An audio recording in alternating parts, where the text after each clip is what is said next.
Assalamualaikum warahmatullahi wabarakatuh.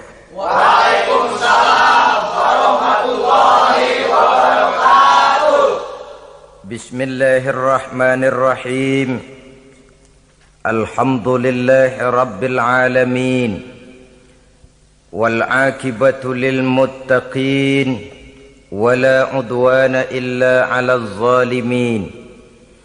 والصلاة والسلام على أشرف الأنبياء والمرسلين إمام المتقين سيد الغر المحجلين وعلى آله وأصحابه المجاهدين الطاهرين أما بعد. Saudara-saudara kaum muslimin rahimakumullah. Nabi Musa alaihi salam adalah salah seorang nabi yang termasuk di dalam kelompok ulul azmi, 5 di antara yang terbesar. Beliau mendapat gelar kalimullah, artinya rasul yang pernah diajak dialog langsung oleh Allah subhanahu wa ta'ala. Seperti yang kita maklum bahwa di zaman Nabi Yusuf alaihi salam, beliau membawa serta seluruh keluarganya untuk tinggal di Mesir. Maka berkembang biaklah keturunan Bani Israel di tanah Mesir. Sampai di zaman pemerintahan Ramses II yang merasa khawatir dengan semakin banyaknya keturunan Bani Israel di Mesir akan menghancurkan kekuasaan daripada kerajaannya. Ramses II inilah yang kita kenal sebagai Fir'aun di zaman Nabi Musa alaihi salam. Maka terjadilah kemudian kebijaksanaan yang tidak bijaksana. Orang-orang tua dari Bani Israel dikerjakan secara paksa, membangun bangunan-bangunan mercusuar. Kemudian bayi-bayi dari Bani Israel dibunuh. Orang tuanya disuruh kerja paksa, bayi laki-lakinya dibunuh. Dengan target agar Bani Israel hapus dari permukaan bumi ini. Tetapi kehendak Allah pasti juga akan terjadi. Maka lahirlah Nabi Musa alaihi salam, yang kelahirannya disembunyikan oleh orang tuanya dari pengetahuan umum. Namun bagaimanapun disembunyikan, kekhawatiran itu datang juga di hati ibu Nabi Musa alaihi salam. Allah kemudian memberikan ilham kepada ibu daripada Nabi Musa. Masukkan anakmu ke dalam satu peti, hanyutkan di sungai Nil. Itu dilakukan oleh ibu Nabi Musa alaihi salam. Dimasukkannya bayi Musa ini ke dalam peti, ditutup rapat, dihanyutkan di sungai Nil. Kemudian ibu tadi memerintahkan saudara perempuannya untuk mengikuti kemana peti ini hanyut di bawah arus sungai Nil. Adapun peti ini kemudian hanyut dibawa oleh arus sungai Nil, memasuki istana Fir'aun. Maka permaisuri atau istri daripada Fir'aun melihat peti hanyut itu, diperintahkan tentaranya untuk mengambil peti tadi. Manakala peti terbuka, berisi seorang bayi laki-laki yang sangat mungil, sangat gembiralah istri daripada Fir'aun. Diusulkannya kepada suaminya agar bayi laki-laki tadi diambil saja, dijadikan sebagai anak angkat, dipelihara dan dibesarkan dalam istana. Fir'aun menerima usul daripada istrinya. Maka sejak saat itu dijaga, dipelihara dan dibesarkanlah Nabi Musa alaihi salam di lingkungan istana Fir'aun laknatullah alaihi. Begitulah ia memasuki masa remajanya, tumbuh sebagai anak angkat daripada Fir'aun dengan segala fasilitas yang serba cukup di dalam istana Fir'aun. Sampai pada masanya di mana ia kemudian menyadari bahwa ia sebenarnya bukan dari keturunan orang-orang Mesir, tapi berasal dari keturunan Bani Israel. Sehingga satu hari ketika ia keluar dari istana, ia bertemu dengan orang yang sedang bertengkar Satu dari keturunan Bani Israel, satu lagi dari orang Mesir. Musa membantu orang Israel ini melerai perkelahian, tapi kemudian Nabi Musa memukul orang Mesir tadi, dan memang hebat, sekali pukul mati. Saudara-saudara, tidak sengaja Nabi Musa itu hanya memukul, memberikan peringatan, tapi mati. Ini disembunyikan oleh Nabi Musa, tapi bagaimanapun disembunyikannya, akhirnya toh tahu. Apalagi Fir'aun sejak awal memang sudah mendapat firasat. Jangan-jangan inilah yang banyak diramalkan oleh dukun-dukunku, ahli nujum di istanaku, bahwa akan lahir seorang anak laki-laki dari keturunan Bani Israel yang akan menghancurkan kekuasaanku, memusnahkan kerajaanku. Jangan-jangan ini orangnya. Sejak hari pertama menemukan bayi Musa, Fir'aun sudah punya firasat ke arah itu.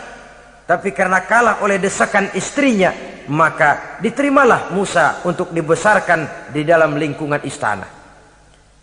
Sehingga akhirnya oleh karena perasaan bersalah ini, Nabi Musa melarikan diri. Melarikan diri dari istana Fir'aun setelah nyata-nyata bahwa dia memang keturunan Bani Israel. Melarikan dirilah Nabi Musa alaihi salam keluar dari Mesir menuju negeri Madian. Di dalam pengembaraannya, saudara-saudara, di satu lembah, Nabi Musa ketika itu belum menjadi nabi. Pemuda Musa ketika itu sedang beristirahat. Dari kejauhan dilihatnya orang sedang berdesak-desakan. Rupanya adalah pengembala-pengembala kambing yang akan mengambil air dari dalam sumur. Mereka berdesak-desakan, berebut karena sumur cuma satu, yang ambil air kelewat banyak. Di antara desakan-desakan orang itu, Nabi Musa melihat dua orang wanita kakak beradik minggir saja, tidak ikut berdesak-desakan. Nabi Musa menghampiri dua wanita tadi. Kamu sedang apa di sini? Kami sebenarnya ingin mengambil air. Kenapa tidak ikut berdesak-desakan? Itulah soalnya. Mereka laki-laki semua, gagah perkasa pula. Kalau kami ikut berdesak-desakan, bagaimana jadinya kami? Biarlah kami mengalah, menunggu sampai mereka selesai semuanya, baru kami akan mengambil air. Mengertilah Nabi Musa bahwa wanita kakak beradik ini demikian halus akhlaknya. Gak mau berdesak-desakan sama orang laki. Budi pekertinya sedemikian luhur. Tungguin aja dah, ntar juga beres. Kalau semua udah kan pada minggir, kita nggak pakai berdesak-desakan. Saudara hadirin, menyadari kodrat kewanitaannya, sehingga berdesak-desakan itu saja sudah dianggap bisa mengurangi citranya sebagai wanita. Biar dia ngalah aja, tungguin ntar juga rapi. Bukan malah ikut ngerangsek. Enak nih berdesakan sama orang laki nih, lumayan nih.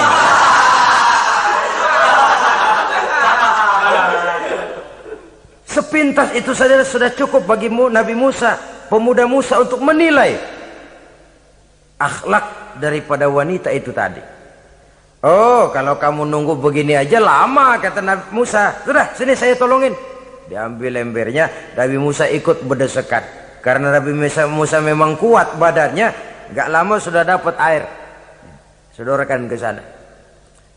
Si wanita segera tahu bahwa pemuda ini begitu baik budi pekertinya, mau menolong orang yang dalam kesusahan.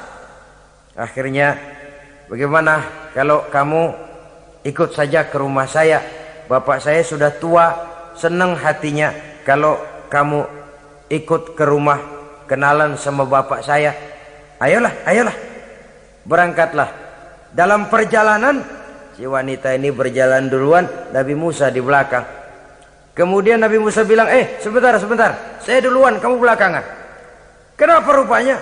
Angin nakal bertiup menghembus pakaian si wanita, sehingga memberikan gambaran yang agak jelas tentang warna, bentuk, postur badan si wanita itu tadi. Sekarang Musa yang menunjukkan budi pekerti yang luhur. Gak mentang-mentang ditiup angin, nah mumpung nih.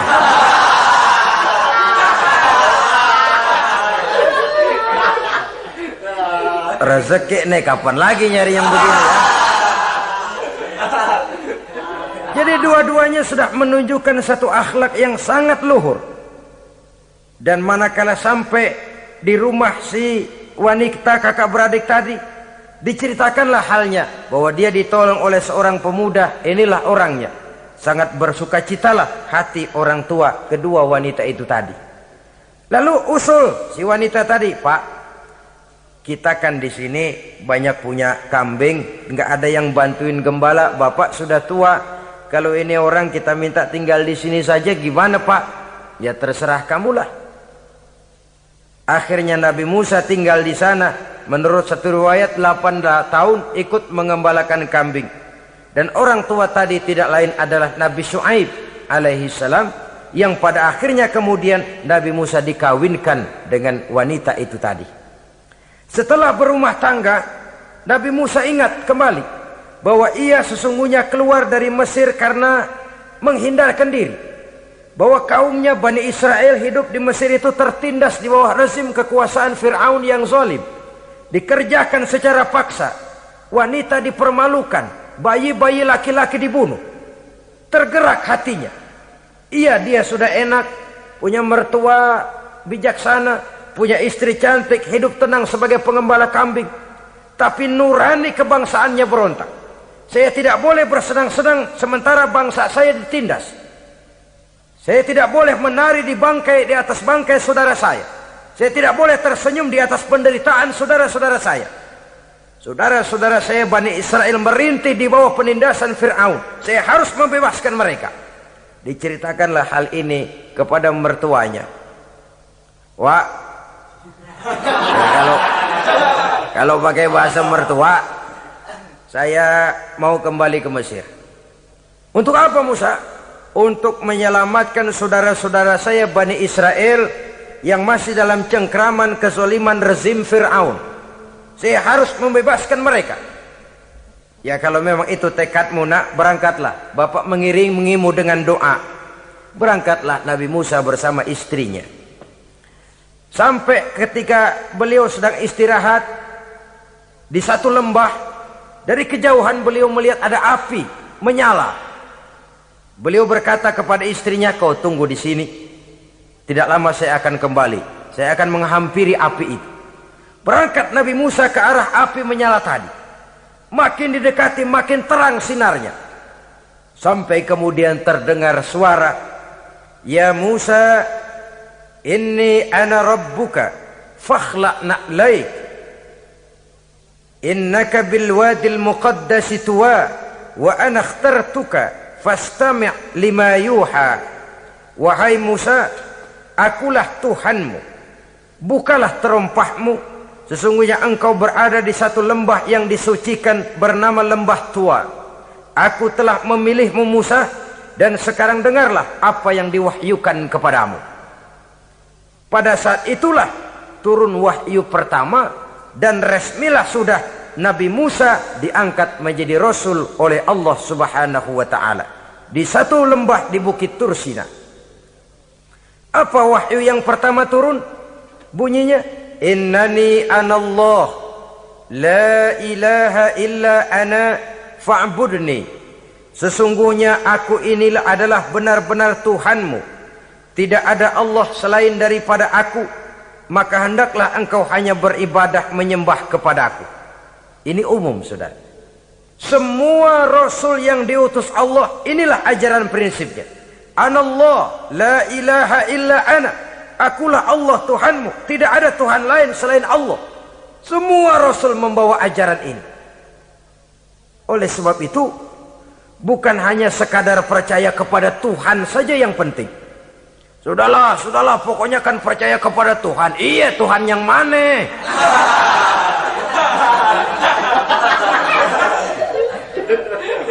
Sebab kalau sekadar percaya kepada Tuhan, rasanya semua agama percaya kepada Tuhan. Begitulah orang Hindu percaya kepada Tuhan, tapi Tuhan menurut mereka Trimurti, Wisnu, Siwa, Brahma. Orang Buddha percaya kepada Tuhan, tapi Tuhan dalam pandangan mereka ada Tuhan kecil Hinayana, ada Tuhan besar Mahayana. Orang Majusi juga percaya kepada Tuhan, tapi Tuhan dalam pandangan mereka ada Tuhan kebaikan namanya Ahriman, ada Tuhan kejahatan namanya Ahura Mazda. Orang Nasrani juga percaya kepada Tuhan, tapi Tuhan kata mereka dalam bentuk Trinitas. Tuhan Anak, Tuhan Bapa, Ruhul Kudus. Ini semua Tuhan dalam pandangan mereka.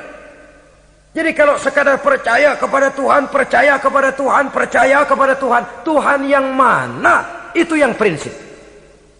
Itu yang prinsip. Sebab salah kita dalam mempercayai Tuhan, kita akan terjebak ke dalam penyakit. Kalau tidak kufur, syirik. Dan dua-dua itu bapak moyangnya dosa. Sebab itu Islam menyelamatkan kita masyarakat manusia. Ya ayyuhan nasu ubudu rabbakumul ladzi khalaqakum. Hai manusia, Tuhanmu yang perlu kamu sembah itu hanyalah Tuhan yang telah menciptakan kamu. Dan itu tidak lain adalah Allah yang lam yalid wa lam yulad wa lam yakul lahu kufuwan ahad, yang laisa kamislihi syai'un. Ia tidak beranak, ia tidak diperanakkan, dan ia tidak bisa diserupakan dengan apapun. Dialah Allah itu. Begitu wahyu yang diberikan kepada Adam, kepada Nuh, kepada Ibrahim, kepada Yusuf, bahkan kepada Musa alaihi salam. Innani anallah la ilaha illa ana fa'budni. Akulah Allah Tuhanmu, tidak ada Tuhan lain selain daripada aku Allah, maka kepadakulah kamu hanya menyembah. Ini wahyu yang pertama turun, sudah berisi tauhid. Jadi hakikatnya agama Yahudi, saudara, adalah agama tauhid, agama monoteis, agama yang mengajarkan hanya ada satu Tuhan untuk seluruh alam, dan Tuhan itu adalah Allah subhanahu wa ta'ala. Sebab itu syahadat orang Yahudi bunyinya begini: Shema Yisrael Yahweh Elohenu Yahweh Echad. Ini syahadatnya orang Yahudi. Itu perbedaan bahasa Suryani Ibrani dengan bahasa Arab. Kita Isma itu bahasa Arab, dia Shema. Isma, Sema. Sema Yisrael Yahweh Elohenu Yahweh Echad. Ahad Echad.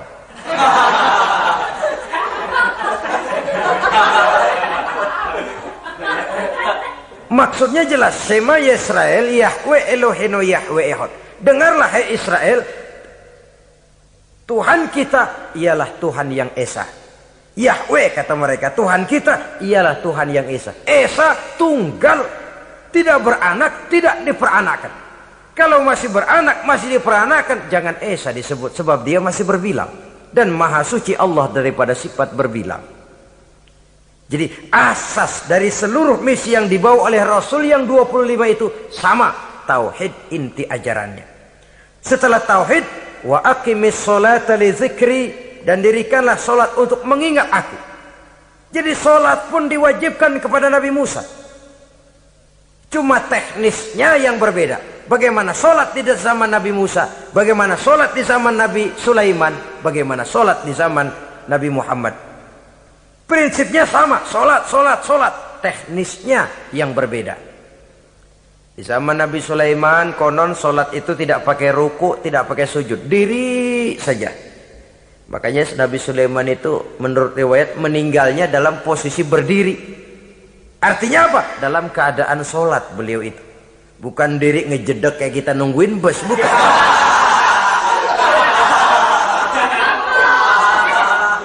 Berdiri dalam kondisi solat. Tapi yang jelas solat itu setiap Nabi. Hanya teknisnya saja yang berbeda. Jadi ini sudah akidah dan syariat. Akulah Allah Tuhanmu, tidak ada Tuhan lain selain aku. Ini kan akidah. Yang kedua, wa aqimis sholata li dzikri, syariat. Dirikan solat untuk mengingat aku. Inna sa'ata atiyatun, sesungguhnya kiamat itu pasti akan datang. Ini juga sudah urusan beriman, percaya kepada yang gaib. Saudara-saudara kaum muslimin rahimakumullah. Setelah mendapat wahyu ini, turunlah perintah Allah kepada Nabi Musa. Apa kata Allah?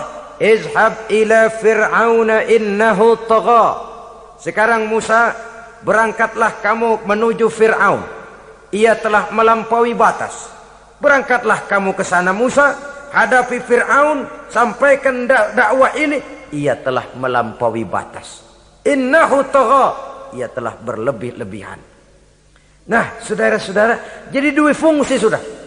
Kalau pada mulanya Nabi Musa berniat kembali ke Mesir hanya untuk membebaskan kaumnya Bani Israel, sekarang malah bertambah. Tidak hanya sekedar itu, malah lebih utama adalah menyampaikan risalah, menyampaikan misi kerasulannya, menyadarkan Fir'aun, menegakkan tauhid, mengembangkan syariat. Bertambahlah tugas Nabi Musa sebagai pejuang bangsa, juga sebagai mujahid, pejuang agama. Pada mulanya sebagai pejuang bangsa tuh, artinya Nabi Musa ini kembali kepada Fir'aun di Mesir, tujuannya tadi kan cuma untuk membebaskan Bani Israel kaumnya. Ini pejuang bangsa. Tapi di tengah jalan ia mendapat wahyu.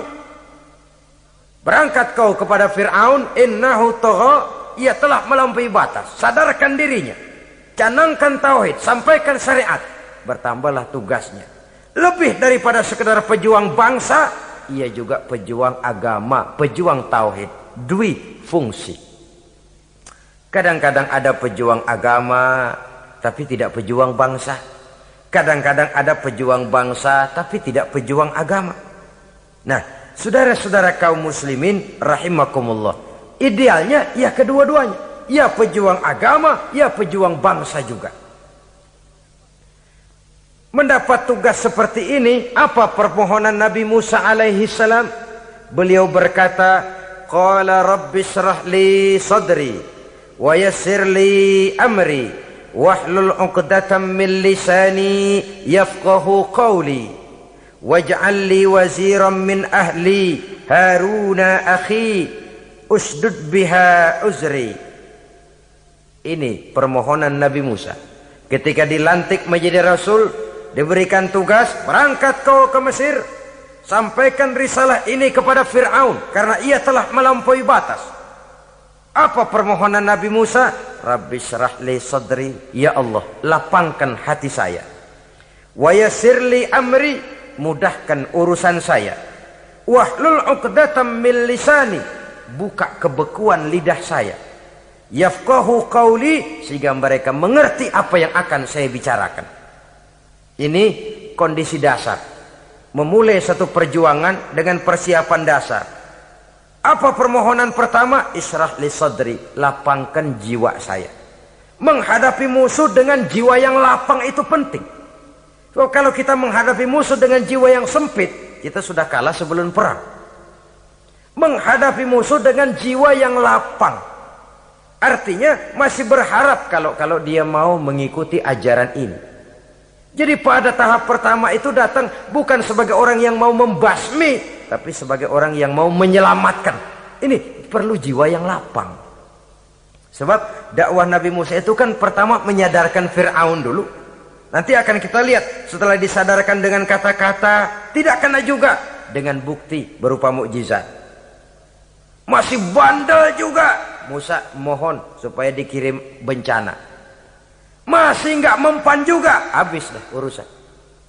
Jadi ada tahapan-tahapan sesuai dengan kemungkinan Fir'aun bisa menerima. Sama juga bayi itu kan kalau baru lahir ke dunia, brol, kasih susu emaknya dulu.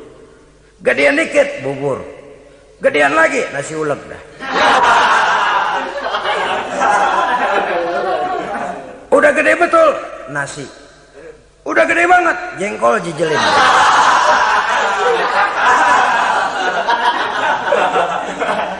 Jadi ada semacam tahapan. Kalau begitu lahir dikasih jengkol kan habis. Peringatan dulu. Setelah peringatan, bukti berupa mukjizat. Dihadapkan dengan sihir, menang mukjizat. Masih tidak mempan juga, teguran, dikirimkan azab, dikirimkan bencana. Masih tidak mempan juga, sudah ditenggelamkan oleh Allah di Lautan Merah. Itu akan kita ceritakan kemudian nanti. Jadi apa yang diminta oleh Nabi Musa, ya Allah, lapangkan hati saya menghadapi Fir'aun ini. Fir'aun CS, Fir'aun, Haman, dan lain-lain. Dan jangan lupa Fir'aun itu cuma ya hakikat, tapi juga simbol. Hakikatnya memang ada yang namanya Fir'aun itu. Simbol karena Fir'aun selalu berkembang. Di setiap zaman, di setiap tempat, Fir'aun selalu ada. Cuma liciknya Fir'aun ini kemana dia pindah, ke situ dia ganti nama. Orang sering lupa, padahal isinya Fir'aun. Namanya bisa Hitler, namanya bisa Mussolini, namanya bisa Stalin, tapi isinya Fir'aun.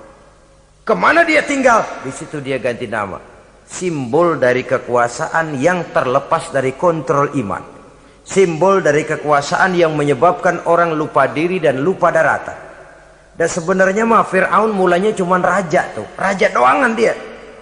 Cuman kelamaan jadi raja, kagak mau turun-turun. Akhirnya dia menganggap tidak ada yang lebih tinggi daripadanya. Apalagi ketika Nabi Musa datang mengajarkan ada Tuhan lain, yaitu ada Tuhan yang sebenarnya, yaitu Allah. Lah Fir'aun sampai kepada puncak kekurang ajarannya, memproklamirkan diri sebagai Tuhan. Ana rabbukumul a'la. Bukan karena kebodohannya sebenarnya, tapi karena gengsi kekuasaannya. Nah ini, gengsi kekuasaan ini sering menyebabkan orang overacting. Fir'aun bukan bodoh, bukan. Fir'aun bukan tidak tahu kalau Musa itu benar, tahu. Fir'aun bukan tidak ngerti kalau itu mukjizat, sihir kalah, tahu. Tapi gengsi kekuasaan. Gua kan raja, masa di depan rakyat tunduk sama Musa, gengsi dong.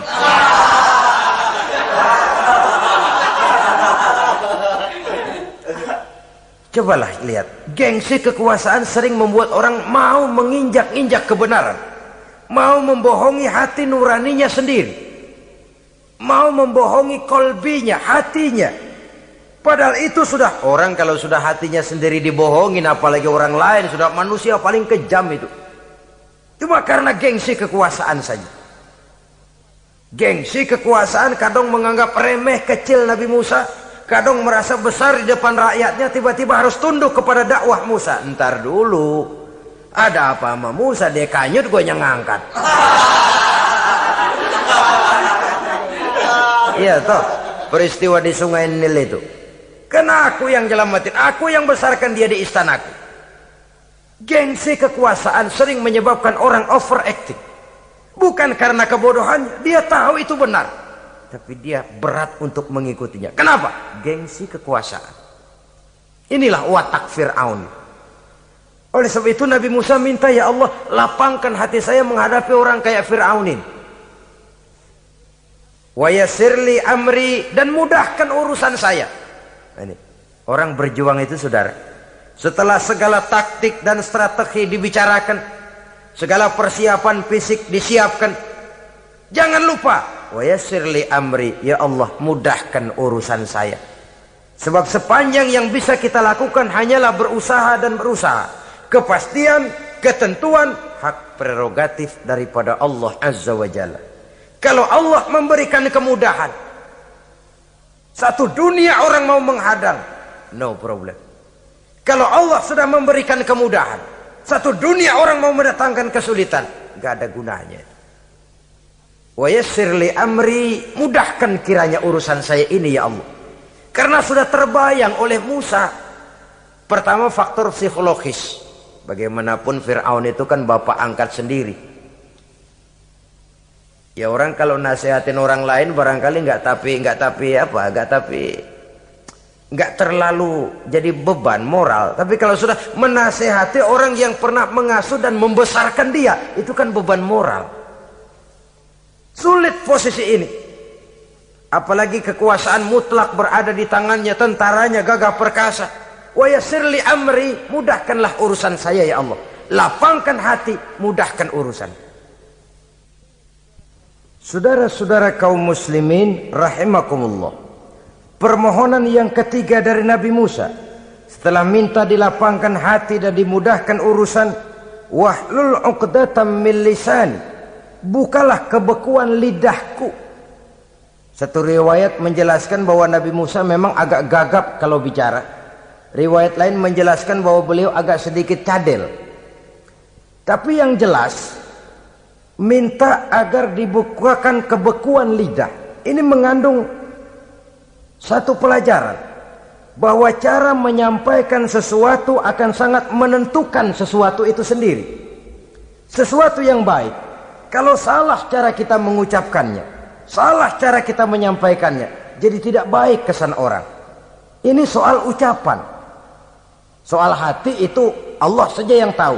Tapi kan orang sebelum tahu hati ini, omongan yang didengar, tingkah laku yang dilihat. Maka ini yang diminta oleh Nabi Musa alaihissalam. Misi risalah ini berat. Menyampaikan pesan ilahi ini tidak ringan. Kalau salah saja ngomong, akan timbul kesalah pengertian. Oleh sebab itu, wahlul 'uqdatam min lisani, bukalah kebekuan lidah saya ini, supaya lancar bicara untuk menyampaikan yang hak, menghancurkan yang batil. Cara kita menyuguhkan sesuatu sangat menentukan sesuatu itu sendiri. Saudara datang ke rumah saya, yang saya suguhkan cuma segelas teh pahit dan singkong goreng, tapi kalau dengan kata-kata yang menyentuh, enak didengar telinga, nggak berasa tuh singkong goreng. Sebaliknya yang disuguhkan makanan mahal, mewah, lezat, caranya kasar, omongannya nggak enak didengar. Maka anda sikat abis ini, gue tahu lu lapar abis ini.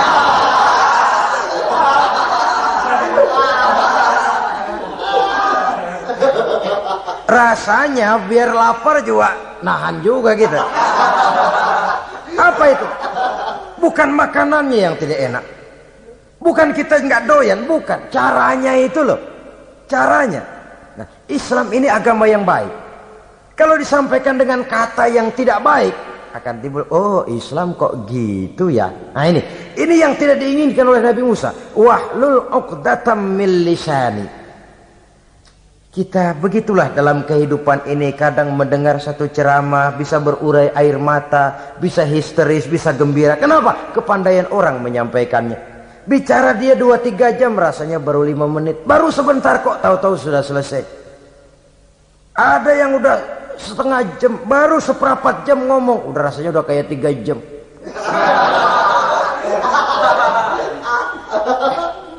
Kita udah berbisikkan, udah dah.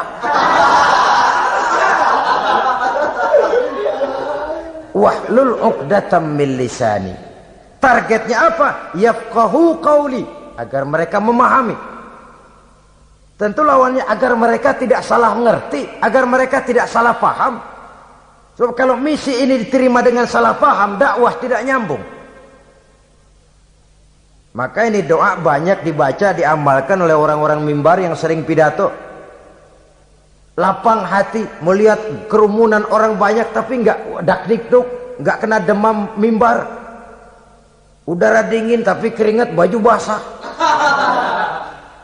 Saudara hadirin yang saya hormati, lalu permohonan yang selanjutnya daripada Nabi Musa alaihissalam, waj'al li waziran min ahli, dan jadikanlah bagiku seorang pembantu dari keluargaku.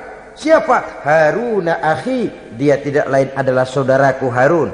Usdud biha uzri, akan saya limpahkan kepadanya segala beban-beban yang saya derita. Artinya orang berjuang perlu teman, nggak bisa sendirian. Nggak, bagaimanapun hebatnya kita tetap memerlukan bantuan daripada orang lain. Sendiri memang lebih baik daripada berteman orang jahat. Tapi berdua lebih baik daripada sendiri. Bertiga lebih baik daripada berdua. Makin banyak, makin baik. Untuk satu persoalan yang besar, memerlukan kebersamaan. Begitulah Nabi Musa memberikan contoh. Saya tidak bisa berjuang sendiri. Saya minta dibantu oleh saudara saya Harun. Jadikan dia pembantu saya. Tempat saya membagi suka dan duka dalam perjuangan ini. Tempat saya bercerita, tempat saya mengeluh, tempat saya melarikan persoalan. Sebab beban hati itu akan berkurang kalau kita ada tempat kita bercerita. Nah, saudara-saudara, berangkatlah Nabi Musa ke Mesir. Kemudian mulai menyampaikan dakwahnya kepada Fir'aun, laknatullah alaih. Fir'aun mendengar Musa datang kembali. Kemudian terjadilah forum dakwah itu. Apa kata Fir'aun? Musa, kamu kemana saja? Saya pergi ke Madian. Apa yang kamu lakukan? Begini, begini, begitu. Kamu melarikan diri? Pada mulanya iya. Dan sekarang apa maksud kamu datang kembali ke Mesir? Semula saya ingin membebaskan kaum saya Bani Israel. Lalu saya kemudian menerima wahyu dari Allah. Ditugaskan, diperintahkan langsung oleh Allah Sang Maha Komandan untuk datang menemui Tuhan, menyadarkan Tuhan dari kesesatan selama ini. Siapa Allah itu Musa? Allah adalah Tuhan saya dan Tuhan juga dan Tuhan seluruh alam ini. Baru nih Musa. Saya baru dengar nih. Ada yang begini nih. Tuhanlah pakai nggak kelihatan. Tuhanlah cuma satu. Yang Tuhannya banyak aja masih kelaparan.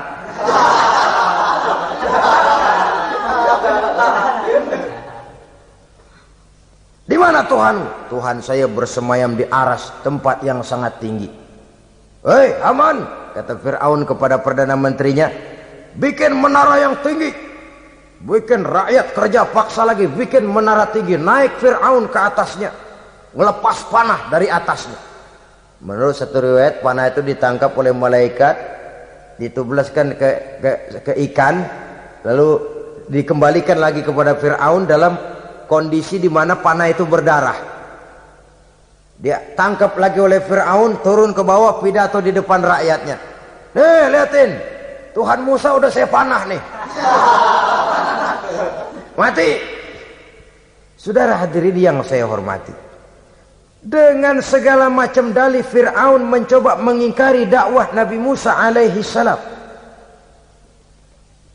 Baiklah Musa, andai kata kamu benar, apa buktinya? Tuhan mau apa? Kamu sanggup menandingi tukang sihir saya? Insya Allah. Ayo kumpul tukang sihir, kumpul. Kumpulkan tukang sihir, dilepaskan tali-tali kecil, berubah jadi ular mengejar Musa. Musa oleh Allah difirmankan, lemparkan tongkatmu Musa.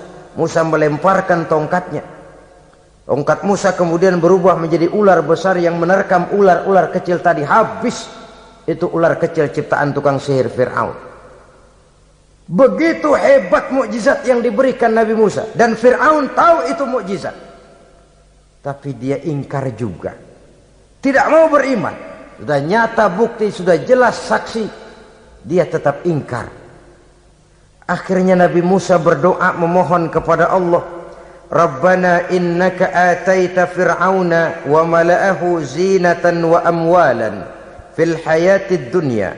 Wahai Allah, sungguh engkau telah memberikan kepada Fir'aun dan para pembesarnya zinatan, segala macam perhiasan, wa amwalan, dan segala macam harta benda, fil hayatid dunya, di dalam kehidupan dunia ini.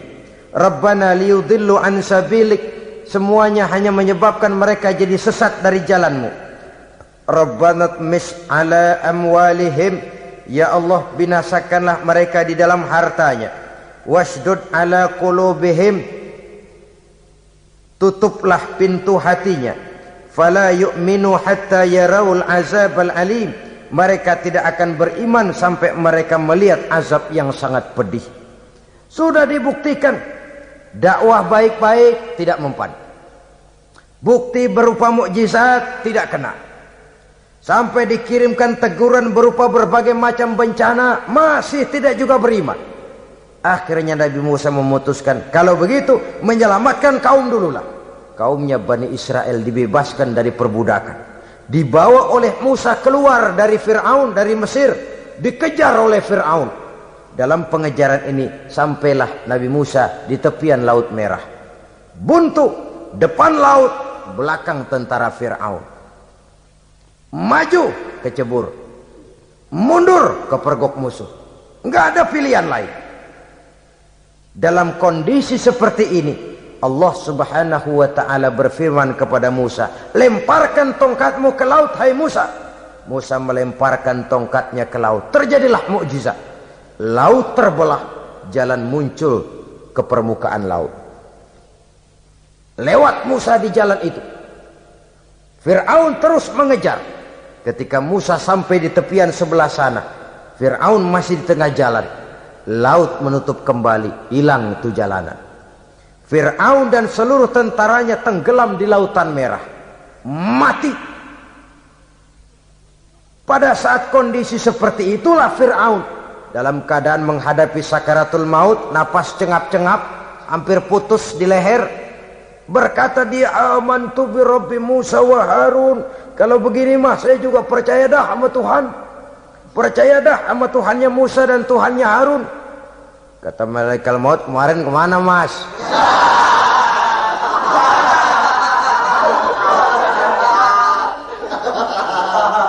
Sudah gini hari baru mau percaya, terlambat. Terlambat. Akhirnya Fir'aun mati. Mati, tapi badannya utuh. Allah berjanji, wa kadzalika nunajjika bi badanika litakuna liman khalfaka ayah. Kami selamatkan badanmu Fir'aun agar menjadi pelajaran bagi orang-orang sesudah kamu nanti. Fir'aun mati, tapi badannya selamat terdampar di tepi pantai oleh rakyat Mesir. Wah, ini raja kita nih, raja kita. Ketemu, hidup, mati.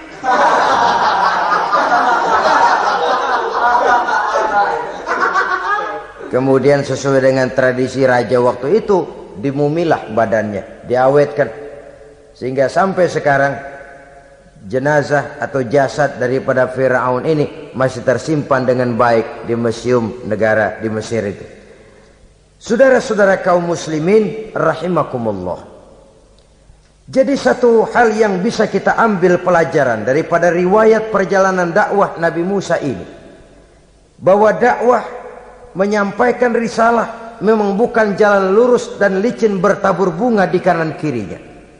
Dakwah menyampaikan pesan agama, jalannya berliku, berbelok, menanjak, menurun, banyak onak dan duri di sekelilingnya. Yang paling makan hati adalah apabila sudah berdakwah kepada penguasa yang zalim, seperti halnya Fir'aun ini. Bagaimanapun ia punya kekuasaan, ia punya tentara, ia bisa menghitamkan yang putih, ia bisa memutihkan yang hitam. Kalau bukan iman yang jadi landasan moral dalam perjuangan, orang mudah frustasi. Kalau berdakwah kepada rakyat kecil, resiko kurang. Kalau berdakwah kepada para pengusaha, resiko kurang. Kalau berdakwah kepada kelompok-kelompok yang tidak memegang kekuasaan, resiko kurang. Tapi kalau sudah kelompok memegang kekuasaan, yang tersinggung gengsi kekuasaannya, disitulah resikonya sedemikian besar. Ini yang dihadapi oleh Nabi Musa alaihi salam. Tapi yang dijalaninya dengan tabah, dengan tekun. Karena kebenaran memang bisa ditekan, tapi satu hal yang jelas, kebenaran sama sekali tidak akan bisa dikalahkan. Buat sementara dia bisa ditekan, tapi lambat atau cepat dia pasti akan muncul ke permukaan, dan kebenaran jugalah yang akan tampil sebagai pemenang. Sebenarnya kurang apa Fir'aun? Kekuasaan mutlak berada di tangannya. Seluruh menteri-menterinya adalah pendukungnya belaka. Rakyat dipaksa untuk takut dan taat kepadanya. Dia adalah kekuasaan tunggal di Mesir. Sementara kaum Bani Israel berada di bawah penjajahannya, penindasannya, kesewenang-wenangannya. Dan bahkan ketika Nabi Musa sudah menyampaikan dakwahnya, Fir'aun malah sempat mengungkap jasa. Musa, kamu kok sekarang bisa begitu? Enggak ingat ya dulu kamu hanyut di sungai Nil, istri saya kan yang angkat, saya yang besarkan di istana saya. Kok sekarang kamu bisa ngelawan saya sih? Ini biasa. Apa jawab Nabi Musa? Kenikmatan yang kau berikan kepada saya belum seberapa ketimbang penghinaanmu kepada kaum saya Bani Israel. Jangan kau menyangka Fir'aun, kalau saya kau bikin senang, saya lalu akan mau mengkhianati bangsa saya sendiri. Tidak. Sama sekali kesenangan yang kau berikan kepada saya tidak akan menutup mata saya dari kondisi yang dihadapi oleh kaum saya, oleh umat saya. Mereka tersiksa, mereka menderita, mereka merana. Haruskah saya lupakan mereka cuma karena saya sudah tinggal di istanamu, engkau yang membesarkan? Padahal kau pun membesarkan saya bukan karena kemauanmu. Desakan daripada istrimu. Jangan ngitung-ngitung jasa Fir'aun. Andai kata jasamu ada kepada saya, belum seberapa ketimbang penghinaanmu kepada bangsa saya Bani Israel. Di situ Nabi Musa menunjukkan sifat nasionalisme yang sangat tinggi, rasa nasionalisme yang sangat mendalam. Kadang-kadang kan orang ya seperti di zaman penjajahan Belanda, karena diangkat jadi tuan tanah, bangsanya sendiri diinjak-injak. Karena diangkat jadi centeng dikit dah, kumis mbaplang dah, bukan main dah. Bangsanya sendiri diinjak-injak. Fir'aun mengingatkan ini, kalau cara kita lo gede di sini, makan di sini, segala macam di sini dah, masa lupa kacang sama kulitnya. Kasarnya mah lu bisa begini nih Musa nih, gue yang ngerawatin lu. Saya yang menjagamu, mengangkatmu dari sungai Nil. Masa sekarang sudah gede begini kamu mau berhadapan dengan saya? Punya pikiran dong dikit kalau cara kita. Mikir dong, mikir. Dulu lagi kayu di Nil, siapa yang angkat?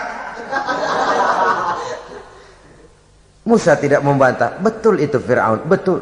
Tapi apalah artinya semua itu ketimbang penghinaan yang engkau berikan kepada bangsa saya. Saya tidak mungkin menari-nari di atas bangkai umat saya. Saya tidak mungkin bersenang-senang di atas penderitaan kaum saya. Dan saya tidak mungkin senyum ceria di atas derita daripada kaum saya. Dengan tidak melupakan jasamu, saya tidak akan merubah pendirian saya. Saya ingin membebaskan penjajahan. Saya ingin membebaskan kaum saya Bani Israel dari belenggu penindasan. Kalau engkau sudah tidak mau mendengar dakwah yang saya sampaikan, tidak mau bertuhan Allah, tidak mau menyembah kepadanya, tetap dengan keangkuhan dan kesombonganmu sekarang ini, okelah, berjalanlah dengan keyakinanmu. Tapi saya harus membebaskan kaum saya Bani Israel. Saudara-saudara kaum muslimin rahimakumullah, itulah jalan dakwah, jalan menyampaikan risalah agama, risalah Islam. Sekali lagi, bukan jalan lurus bertabur bunga. Tapi agama memberikan ajaran, balighu anni walau ayat. Sampaikan dari aku walaupun cuma sekedar satu ayat saja. Tugas ini memang mulia tapi berat. Tugas ini memang terhormat tapi penuh resiko. Ya kalau menyampaikan asal sekedar menyampaikan, sudahlah, pokoknya nyampein, percaya syukur kagak, udah dah. Bukan cuma sekadar itu, ada semacam tanggung jawab moral. Maka kondisi dasar yang dilakukan oleh Nabi Musa, permohonan yang tadi itu, ya Allah lapangkan hati saya. Jalan ini penuh onak dan duri, berliku, menanjak, menurun. Banyak halangan, tentangan, rintangan, dan fitnahan. Kemudian mudahkan urusan saya. Menentang kekuasaan Fir'aun bukan perkara ringan. Bukan urusan main-main. Menentang raja yang sedang berkuasa. Kekuasaannya mutlak, otoriter pula. Diktator murni Fir'aun itu. Mudahkan urusan saya menghadapi jalan ini ya Allah. Karena tidak mungkin menurut otak. Mana bisa kata kebiasaan, impossible kata rasio. Kalau Allah mau memudahkan, semua jalan akan terbuka dengan mudah. Tapi kalau Allah yang mempersulit, bagaimanapun matangnya perhitungan strategi, taktik, rencana, program, planning, kalau Allah mempersulit, jalan itu akan jadi buntu jadinya. Oleh sebab itu maka persiapan zahir harus diimbangi dengan persiapan batin. Untuk menegakkan sesuatu yang hak, menghancurkan sesuatu yang batil, sebagaimana yang dilakukan oleh Nabi Musa alaihi salam ini. Dan segala macam tantangan dihadapi oleh Nabi Musa. Kau menyampaikan risalah bahwa engkau Rasul? Ya. Kau punya bukti? Siap. Apa buktimu? Ini, tongkat dilempar jadi ular, tangannya dimasukkan ke saku baju, lalu dikeluarkan bersinar gemerlapan, lebih sinar dari lampu merkuri. Sampai Fir'aun silau dibuatnya bersesudah. Musa sudah, masukkan tanganmu lagi, masukkan tanganmu lagi. Dia tahu, dia sadar itu bukan sihir, tapi lagi-lagi gengsi kekuasaannya. Sehingga pantas kalau Nabi pernah bersabda, afdalul jihad kalimatu haqqin inda imamin jair. Jihad yang paling besar adalah mengucapkan kebenaran di depan penguasa yang zalim. menyampaikan kebenaran di hadapan penguasa yang zalim.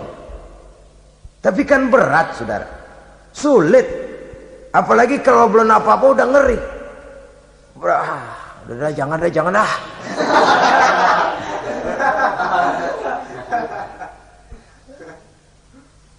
Itu sebabnya Ishrah li sadri, lapangkan hati saya. Saya tidak punya kepentingan apa-apa kecuali menyampaikan kebenaran.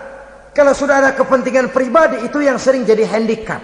Itu yang sering jadi jurang pemisah antara kita dengan orang yang akan kita sampaikan kebenaran tadi. Saudara-saudara kaum muslimin rahimakumullah, maka terasa benar relevannya doa yang diajarkan oleh Rasul kepada kita. Allahumma arinal haqqa haqqa warzuqna ittiba'ah wa arinal batila batilan warzuqna ijtinabah. Ya Allah, tunjukkan kepada saya bahwa yang benar itu benar, berikan saya kekuatan untuk mengikutinya. Ya Allah, tunjukkan kepada saya bahwa yang salah itu salah, berikan saya kekuatan menghindarinya. Kenapa? Orang sering tahu bahwa itu benar, tapi tidak berdaya mengikutinya. Seperti Fir'aun, tahu bahwa Musa itu benar. Abu Jahal, Abu Lahab juga tahu bahwa Nabi Muhammad itu benar. Abrahat juga tahu bahwa Nabi Ibrahim itu benar. Namrus juga tahu Ibrahim itu benar. Tapi mereka tidak berdaya mengikuti kebenaran karena gengsi kekuasaannya. Kadang kita tahu bahwa itu salah itu. Tapi karena dilakukan oleh orang yang punya kekuasaan, kita lalu tidak berdaya menghindarinya, malah terjebak ikut-ikutan salah, lalu menghibur-hibur diri. Sudahlah, tak ada gading yang tak retak. Bukankah dengan demikian kita sudah melegimitir kesalahan? Tahu bahwa itu benar dan mampu mengikutinya, itu nikmat. Tapi tahu itu benar namun tidak berdaya mengikutinya, itu mendatangkan siksaan batin. Tahu itu salah dan mampu menegur, itu nikmat. Tahu bahwa itu salah tapi larut ikut salah, nimbrung dalam kesalahan, itu mendatangkan tekanan batin. Jadi tahu kebenaran itu penting, tapi terketuk hati mengikuti kebenaran itu jauh lebih penting. Semua kita tahu Islam itu benar, tapi semua yang tahu Islam itu benar maukah mengikuti ajaran Islam? Tidak. Semua orang tahu kalau judi itu batil. Hatta penjudi yang paling kakap pun mesti tahu kalau itu batil, itu tidak baik. Tapi dia tidak berdaya untuk menghindarkannya, terjebak ke dalam penyakit itu tadi. Oleh sebab itu, saudara-saudara kaum muslimin yang saya cintai, tidak ada satu ucapan yang lebih baik. Dalam istilah Quran itu Allah menjelaskan, wa man ahsanu qawlan mimman da'a ilallah wa amila salihan wa qala innani minal muslimin. Ucapan siapakah yang lebih baik dalam hidup ini selain daripada mimman da'a ilallah, selain daripada ucapan orang-orang yang menyeru ke jalan Allah, orang-orang yang menyadarkan kepada agama. Ini jalan Allah, mari ikuti. Itu jalan setan, mari tinggalkan. Wa amila salihan, tidak cukup sekedar berdakwah mengajak orang ke jalan Allah, dia juga beramal soleh. Dia bangun rumah sakit, dia bangun madrasah, dia bangun masjid, dia makmurkan majelis taklim, dia santuni yatim piatu. Wa qala innani minal muslimin, seraya berkata, saya termasuk orang yang berserah diri kepada Allah. Da'a ilallah wa amila salihan wa qala innani minal muslimin. Menyerukan manusia ke jalan Allah, beramal soleh, dakwah bil hal kata orang sekarang. Kemudian mereka pada akhirnya berkata, kami adalah sekelompok orang-orang yang sudah berserah diri kepada Allah. Segalanya diserahkan kepada Allah.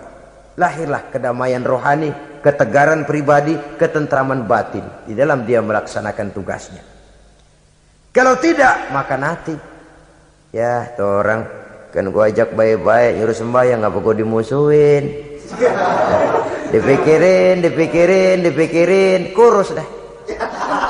ampek gaya dah. Makan hati. Soal orang mau beriman atau tidak itu bukan urusan kita. Tugas kita hanya sekedar penyampai. Tugas Rasul hanya sekedar penyampai.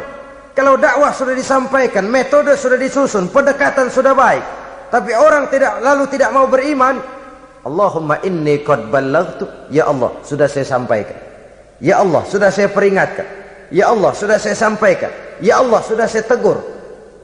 Kalau toh tetap begitu juga, sudah saya sampaikan ya Allah. Di sana kelapangan lalu tumbuh.